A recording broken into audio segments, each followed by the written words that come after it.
Fall doesn't just change the trees. It changes us. We crave warmth, quiet, beauty that doesn't shout, but whispers. If you've been longing to carve out a peaceful, soulful corner outdoors, one that feels like a deep breath at the end of a long day, you're in the right place.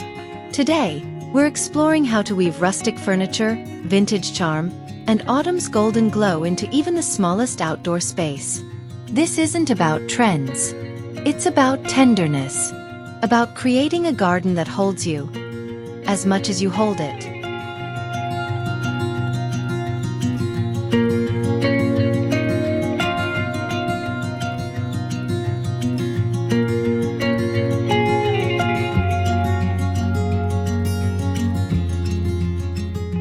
Hello and welcome to Green Home Living.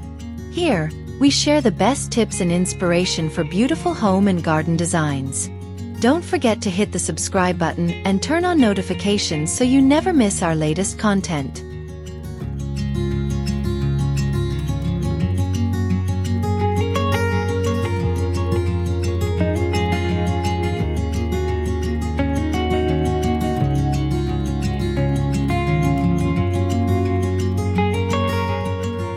There's something about stumbling upon a tucked-away garden corner.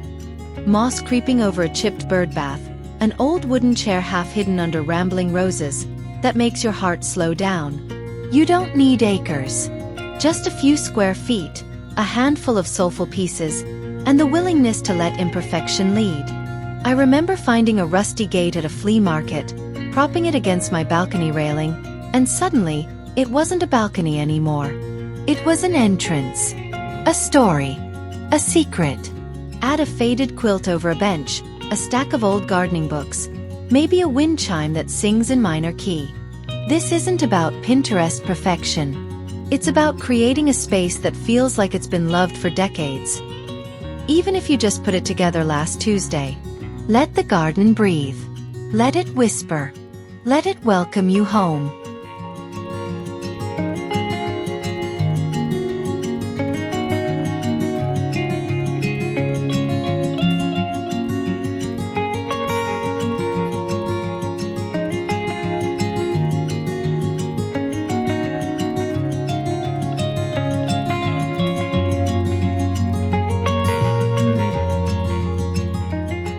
May those who have subscribed and given their likes be granted health and a life filled with longevity.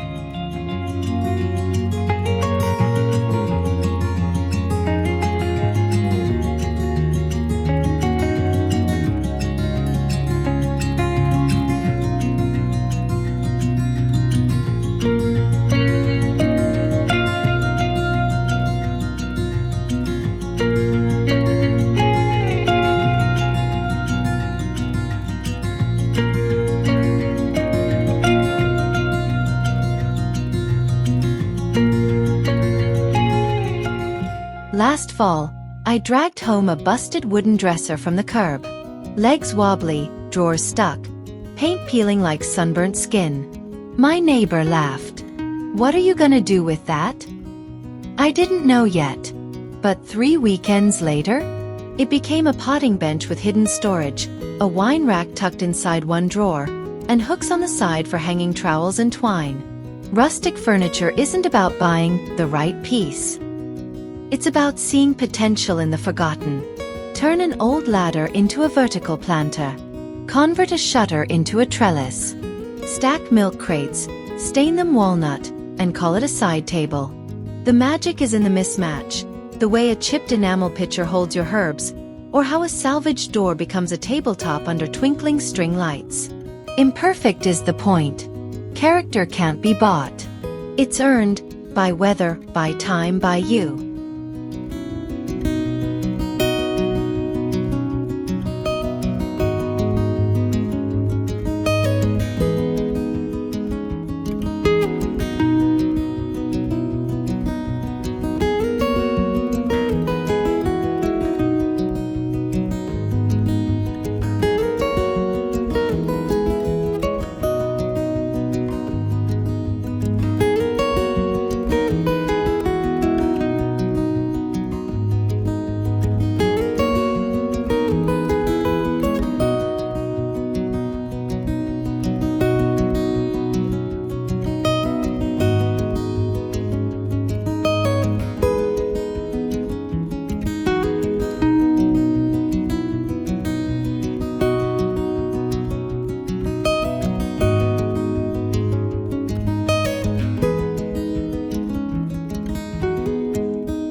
Remember when gardens had personality? Not just plants but personality. A gnome with a chipped hat. A rusty watering can accidentally left by the roses. A hand-painted sign that says, "Be happy," in wobbly cursive. These aren't decorations. They're memories waiting to happen. One of my favorite fall rituals? Tucking vintage wool blankets over wrought iron chairs, scattering mismatched china plates under potted mums, hanging dried lavender in bundles from shepherd's hooks. It's not staged. It's lived in. Like your grandma's porch, the one where time moved slower and the lemonade was always cold. Try placing an old typewriter on a side table with a stack of handwritten thank you notes. Or drape lace doilies over lanterns for that soft, golden glow at dusk. These touches don't shout. They whisper. And in a world that never stops yelling, a whisper is pure magic.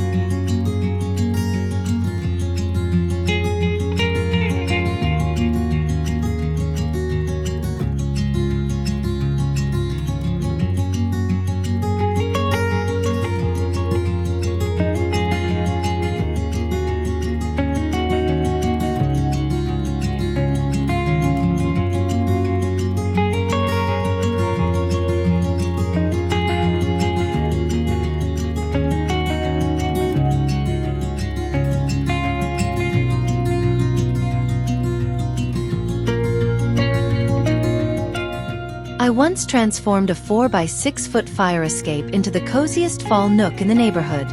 All it took was a thrifted bistro set, 2 throw pillows stuffed with buckwheat hulls for that rustic crinkle sound, a string of Edison bulbs, and a vintage rug anchored with river stones. People stopped on the sidewalk to take pictures. How long did that take you? 2 afternoons, I'd say. The secret? Vertical layers. Hang a macrame planta. Lean a salvaged window frame against the railing and tuck fairy lights behind the glass. Stack crates for side tables. Drape an old quilt over the back of the chair like it's been there forever. Small spaces force you to be intentional. Every item must earn its place. Not just for looks, but for feeling. When the air turns crisp and the leaves start falling, that little nook becomes your front row seat to autumn. No yard required. Just heart.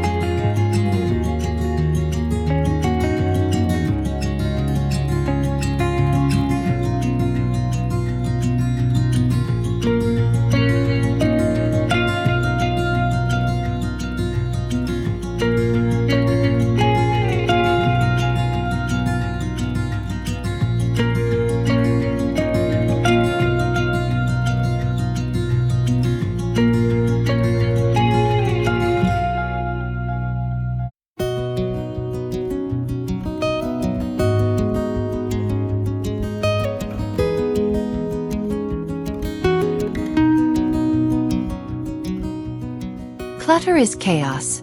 Layering is poetry. The difference? Intention. I learned this the hard way. My first vintage garden looked like a yard sale explosion. Too many teapots. Too many signs. Too many "look at me" pieces screaming for attention. Then I visited a friend's cottage garden. Quiet. Calm.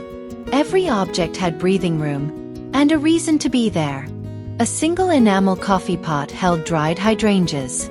One vintage suitcase, slightly open, displayed gardening gloves and seed packets. A lone bird cage, empty except for a trailing ivy, hung from an apple tree. That's the secret. Restraint. Choose one focal point per zone. Let negative space frame your treasures. Group by color, not category. And always, always, Leave room for the wind to wander through. A layered garden isn't full. It's rich. Like a good stew, a few strong ingredients, simmered slow, tasting deeper with every spoonful.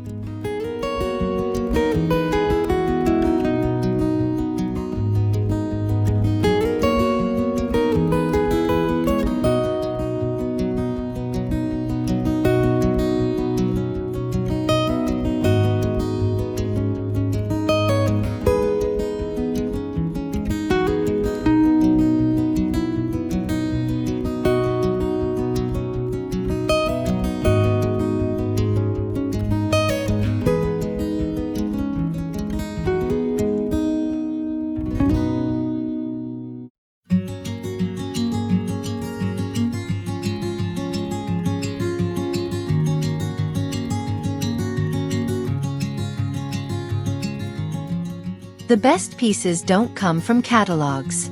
They come from alleys, attics, and as-is bins. My favorite chair? Found behind a closed-down bakery, rain-warped and smelling faintly of sourdough. I scrubbed it with vinegar, oiled the wood, added a cushion made from an old grain sack. Now it's the throne of my garden. Garage sales on Sunday mornings. Estate sales where no one's looking at the outdoor stuff. Facebook Marketplace filters set to free or curb alert. Even your own basement, that wobbly stool? Perfect for holding pumpkins. That chipped dresser? Strip it, sand it, let the wood grain tell its story. Don't chase perfection. Chase character. The scratches? That's history. The rust? That's patina. The wobble? That's charm. And when you place it among your mums and marigolds, under the amber glow of October sun, it doesn't look cheap. It looks priceless.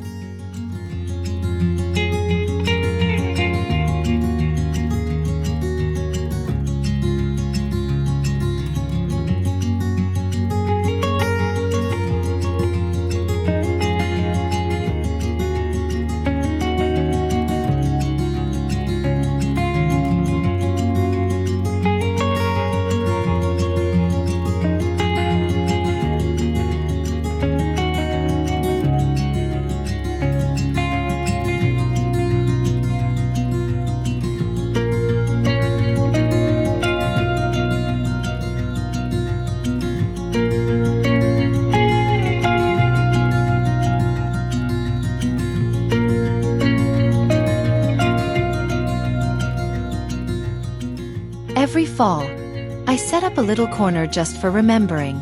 An old trunk holds photo albums and hand-knit blankets. A side table displays my grandmother's teacups, the ones with the hairline cracks she refused to throw out. A tiny chalkboard leans against the fence, where I scribble quotes from books I loved as a kid. This isn't decor. It's devotion. A memory corner isn't about impressing guests. It's about honoring moments. The first pumpkin you carved with your niece, the sweater you wore on your first autumn hike, the letter you never sent but still keep tucked in a drawer. Add a wind chime that plays the tune your dad used to whistle. Hang a string of photos clipped with wooden clothespins. Let the space evolve. Let it ache a little. Let it heal a little. Because gardens aren't just for growing plants. They're for growing peace. And peace, more often than not, is made of memories. Tender, worn, and deeply loved.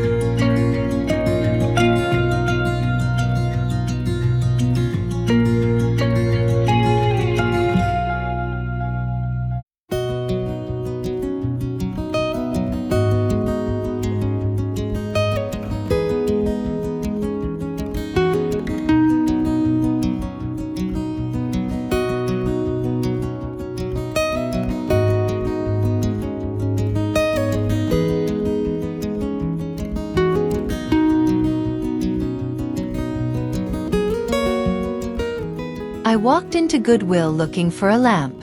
I walked out with a dented metal locker, a chipped cake stand, and a wicker bassinet missing its hood. My husband raised an eyebrow. What's the plan? I didn't have one. But by Sunday night, the locker was a tool shed, with hooks inside for trowels and twine. The cake stand held a potted succulent centerpiece, and the bassinet? Filled with plump velvet pumpkins and draped with fairy lights. That's the alchemy of thrift store junk. It waits for you to see its second life. An old colander becomes a hanging planter. A wooden ironing board transforms into a narrow console table for your porch. A stack of vintage suitcases? Instant side table with hidden storage. Don't look at what things are. Look at what they could be, with a coat of chalk paint, a twist of wire, a dash of imagination. Your garden doesn't need new. It needs soul. And soul is best found in the forgotten.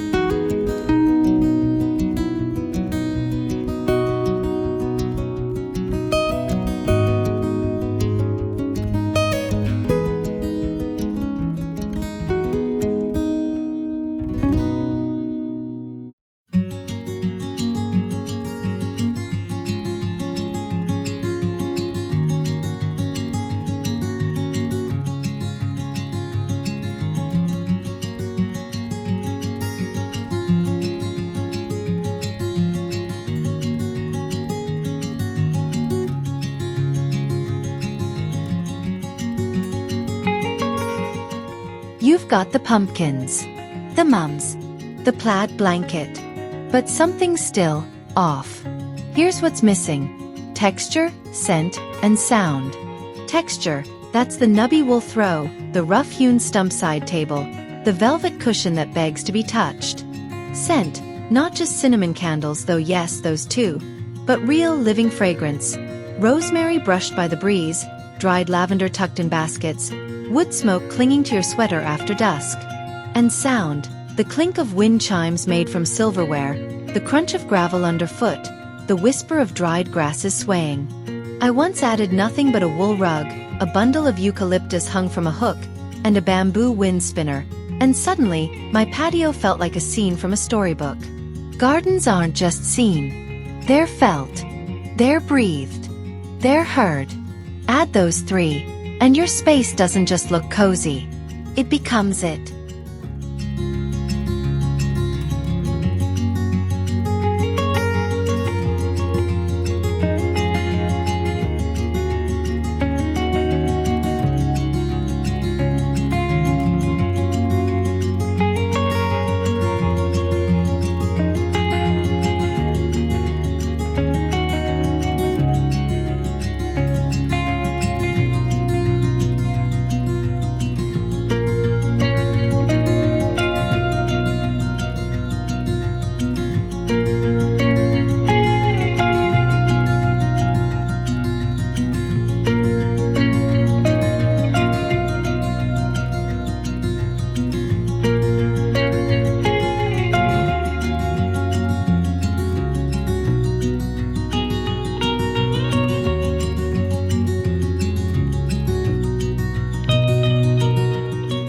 Styling isn't about buying more. It's about seeing better. Take that old wooden bench, instead of leaving it bare, drape a faded quilt over one end. Tuck a stack of vintage books under the seat. Lean a framed botanical print against the leg. Prop a lantern on the armrest, unlit by day, glowing by night. It's not decorating. It's curating moments. I once styled an entire patio using only things I already owned. A chipped enamel basin became a planter. An old scarf turned into a table runner. Mismatched mugs held bundles of dried wheat. The trick? Odd numbers. Imperfect groupings. Things that look like they just happened to land there. Let a throw pillow slide slightly off center. Let a book lie open, spine cracked. Let the wind move things around. A pro doesn't make things perfect. A pro makes things feel alive. loved, lived in. And that's free.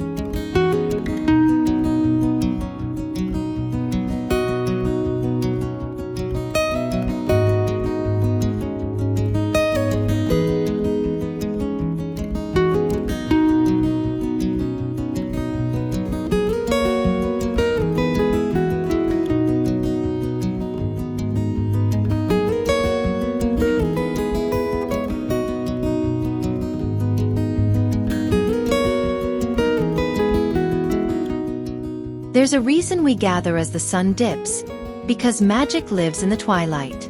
And lighting? That's the spell. Skip the big box store lanterns. Instead, hang mason jars wrapped in burlap, filled with flickering LEDs. String Edison bulbs through an old wrought iron headboard propped against the fence. Place a cluster of mismatched candlesticks, brass, ceramic, chipped porcelain, on a tree stump table. I once wired an antique birdcage with fairy lights and hung it from an oak branch. At night, it glowed like a captured firefly. Lighting shouldn't shout. It should sigh. It should invite you to pull your sweater tighter, pour another cider, stay just a little longer. Let your lights cast shadows. Let them flicker. Let them feel like they've been there for years, because the best stories aren't told under fluorescent glare. They're whispered in golden half-light, where the world softens and time slows down just for you.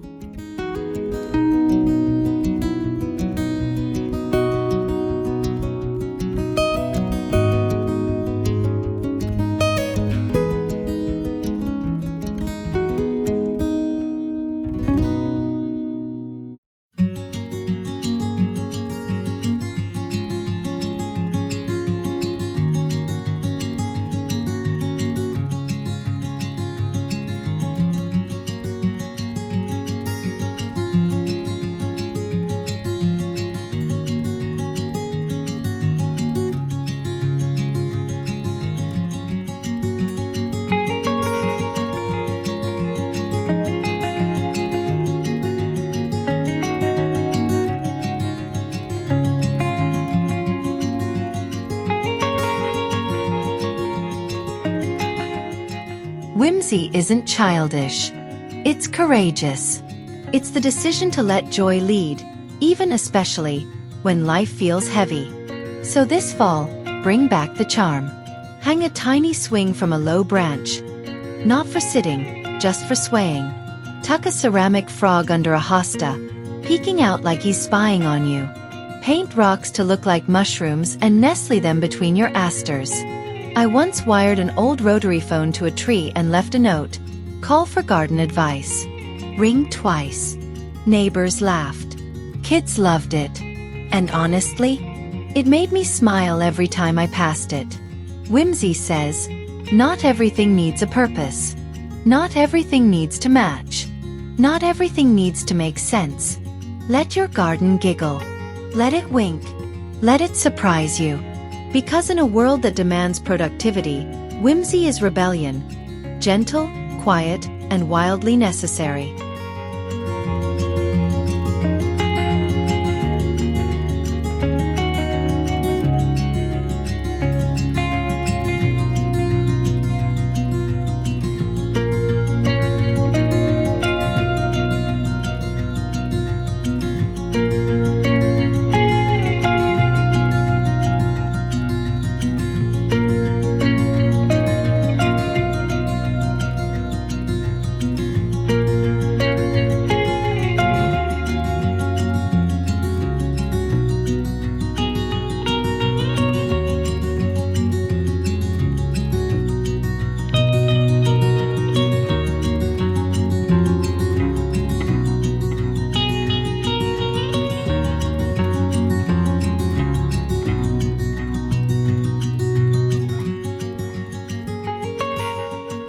The right seat doesn't just hold you.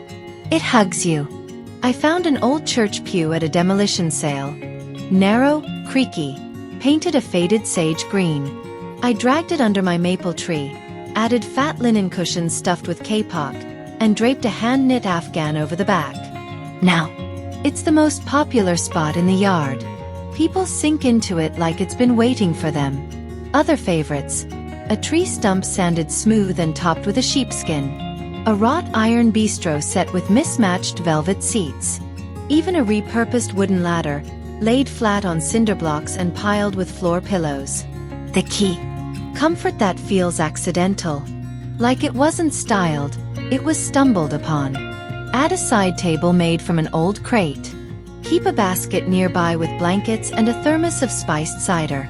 When guests sigh, kick off their shoes, and say, "I could stay here forever," you've done it right.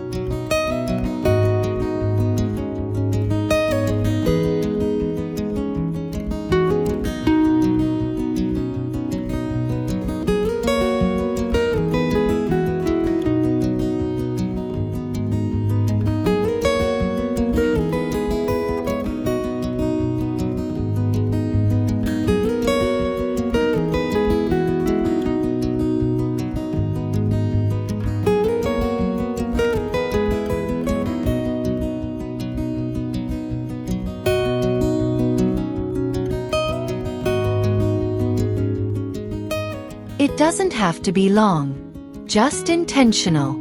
A winding path of mismatched stepping stones, some smooth river rock, some chipped ceramic tile, one shaped like a heart, leading to a single wrought iron bench under a dogwood.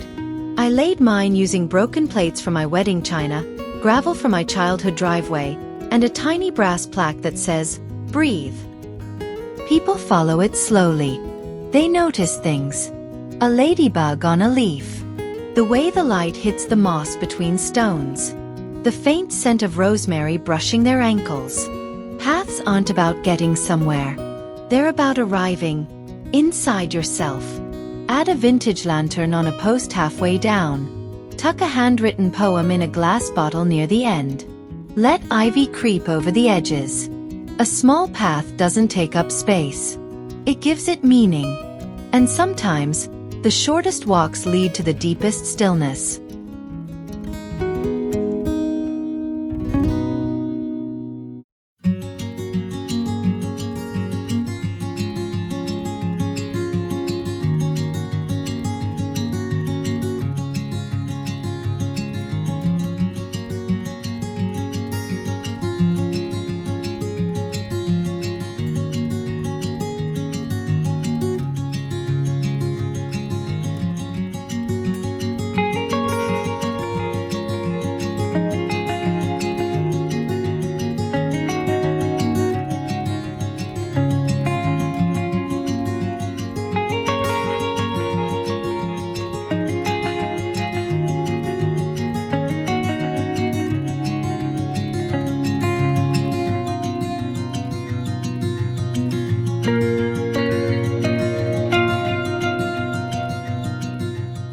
The secret?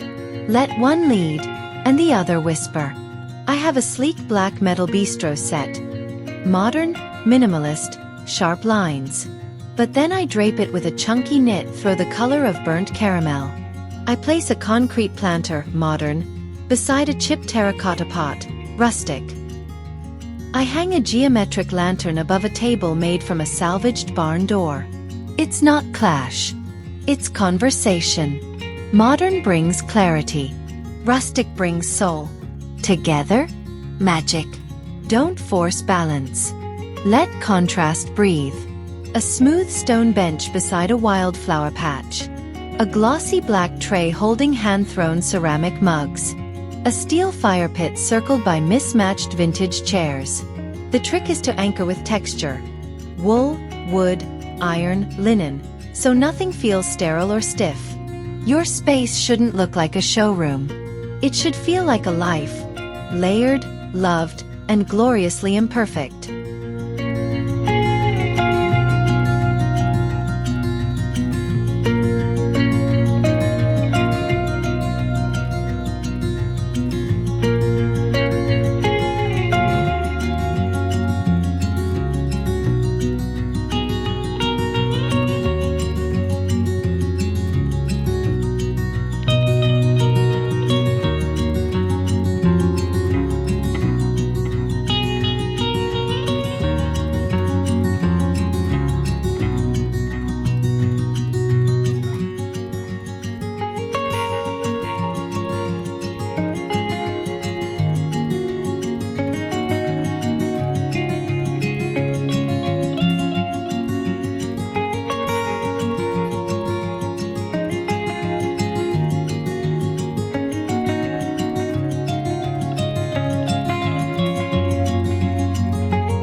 As the leaves keep falling and the air turns crisper, I hope you find your own little corner to make magical, mismatched chairs, flickering lanterns and all. If this sparked an idea or 10, I'd love for you to hit that like button, share this with a friend who needs cozy inspiration, and don't forget to subscribe. We drop new garden stories every day. Until next time, wrap up warm, wander slow, and let your garden tell its own story.